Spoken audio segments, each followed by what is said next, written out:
pessoal, tudo bem? Nós vamos começar mais uma aula e hoje nós vamos falar um pouquinho sobre os grandes nomes russos, algumas pessoas que se destacaram nesse trabalho na Rússia, tá?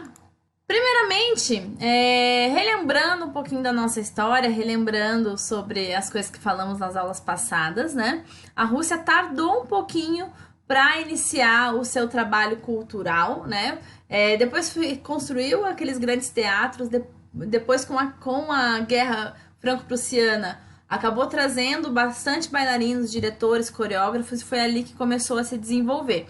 E ali também foi onde russos fazendo aula, se aprimorando mais, né, com esses mestres de fora, que acabou realmente começando a surgir pessoas ali da Rússia mesmo para trabalhar com a dança, certo? Então, a primeira escola, lembra que a gente falou que a primeira escola criada foi a Academia Vaganova, né? Só que ainda ele recebia outro nome, era a Escola Imperial de São Petersburgo, né? Ou de Leningrado, a Escola de Leningrado, como era chamada também, que atuava lá naquele teatro. Hoje atua, né? A Companhia Kirov, e passou diversos mestres, né? Dos mais importantes nessa companhia. E a Academia Estadual de Coreografia de Moscou, que a gente também posteriormente foi criada pelo Império, né, em Moscou, né, e conhecida também mundialmente pela Escola Bolshoi. Isso tudo nasceu depois, né? A Escola Técnica da Ópera de Perm também, que veio a se suceder também posteriormente, e é a terceira escola de referência também na Rússia, na cidade de Perm. É importante a gente entender que quando o balé começou a se desenvolver na Rússia, alguns balés foram desenvolvidos lá, né? Que como foram alguns da época romântica foram desenvolvidos na França, alguns foram desenvolvidos lá na Rússia. E dos mais conhecidos desenvolvidos na Rússia foi o Lago dos Cisnes, o Quebra-Nozes, o Dom Quixote e Romeu e Julieta, né? Alguns no Bolshoi e outros no Mariinsky, para você ver como há um equilíbrio na importância dos dois, certo? Sobre nomes de destaque que se destacaram nesse desenvolvimento da Rússia, né? Ana Pavlova como bailarina, não tem como não citá-la, né? Agripina Vaganova, pelo próprio método desenvolvido, né? Baryshnikov, uma que é mais recente, né? Nuriev, que também bailarino e depois professor coreógrafo, que também se destacou muito. Jules Perrot, Marius Petipa, aqui eu posso ver que eu deixei em vermelhinho Marius Petipa e Ana Pavlova, porque eles têm grande influência ali junto com a Agripina Vaganova, viver na mesma época, e nós vamos falar um pouquinho na próxima aula sobre a Agripina Vaganova, vamos falar um pouquinho sobre eles. Mas eu quero que vocês façam uma pesquisa também sobre o histórico de vida deles, não vou entrar no histórico de vida de quem tá aqui, tá? Mas não é porque eu não vou entrar no histórico de vida de cada um que não é menos importante, é só realmente nós vamos ter aulas suficientes. Quem sabe mais pra frente a gente faça um módulo de aprofundamento histórico para quem quiser também. Pode ser que a gente faça um grupo de estudo, alguma coisa assim, tá? E Marina Semianova também, bailarina que super destaque. Falando sobre Marius Petipa e um pouquinho de Ana Pavlova. Ana Pavlova dançou na mesma época que a Agripina Vaganova, por isso que eu trago destaque aqui. E além de realmente ela ter sido uma bailarina mundialmente famosa, né? Diferente de Agripina Vaganova, que não foi uma bailarina mundialmente famosa. E, inclusive, eu acredito que a Vaganova tinha uma certa invejinha da Ana Pavlova. Ela perdeu realmente papéis principais para Ana Pavlova, né? E ela, às vezes, ela chegou a falar... Esqueci de pôr um P ali, acabei de ver, mas depois só vocês correm no nome da Agripina. A Agripina chegou a falar que ela se considerava melhor bailarina que Ana Pavlova, né? Porque a Ana Pavlova dançava com os joelhos dobrados. Essa seria a frase dela, mas eu vou falar um pouquinho lá na história de Agripina Vaganova, tá?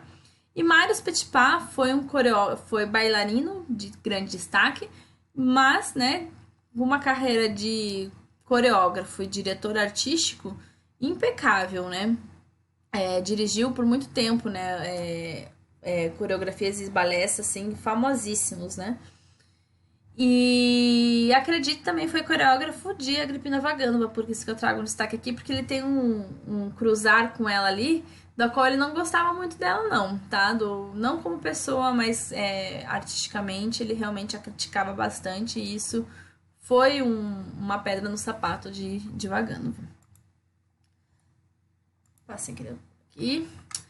Mas, nessa aula aqui, eu quero destacar uma pessoa, um empresário super importante, que é Diaghilev, conhecido até, inclusive, como era Diaghilev, quando realmente esse cara começou a trabalhar firme aí como um desenvolvedor. Ele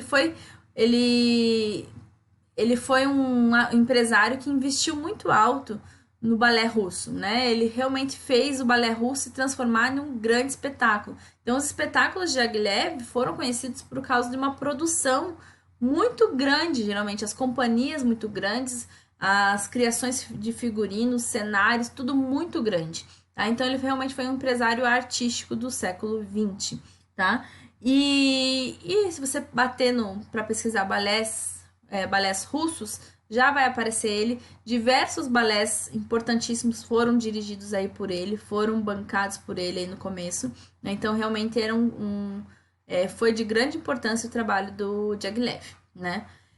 E ele descobriu alguns talentos, né? E desenvolveu alguns talentos no meio desses balés, né, que são nomes conhecidos até hoje. E eu vou destacar 2 nomes aqui, são diversos nomes, na verdade, que eu poderia falar, mas eu acredito que de grande importância que eu posso dar nessa aula aqui é Nijinsky e Balanchine, que inclusive Balanchine criou o método depois americano, né, e por isso que é de grande importância, porque ele dançou para Diaghilev também. Como o Nijinsky também dançou, e Nijinsky também dançou para Marius Petipa, e todos ali tinham um envolvimento, né, então bastante interações ali, que é por isso que difundiu, acredito, tão rápido, né? Outros nomes importantes que eu quero que vocês batam em pesquisa também, né? Michael Fokine, Nijinsky, Massini e Balanchine, tá? Em questão de pronúncia, tem gente que fala Balanchine, Balanchine, Machine, Massini, né? O pessoal pergunta muito sobre pronúncia. Gente, pronúncia de nomes, às vezes, ou você vai ser fiel ao idioma da pessoa, né? Ou você vai ser fiel ao seu idioma. Então, vai depender muito, tá? A forma que você vai pronunciar, certo? Essa aula eu deixo alguns nomes aqui para quem tiver curiosidade. Eu também vou deixar no e-book uma historinha de cada um para vocês saberem um pouquinho mais. Desses 4 nomes que eu deixo aqui para vocês, Nijinsky é um nome que vocês não podem deixar de pesquisar, deixar de ler, né? Então, para realmente entender um pouquinho mais esse bailarino, e Fokine também, né? Mas Nijinsky eu acredito que tem ele é um bailarino muito excêntrico, então é legal conhecer um pouquinho da história dele, certo?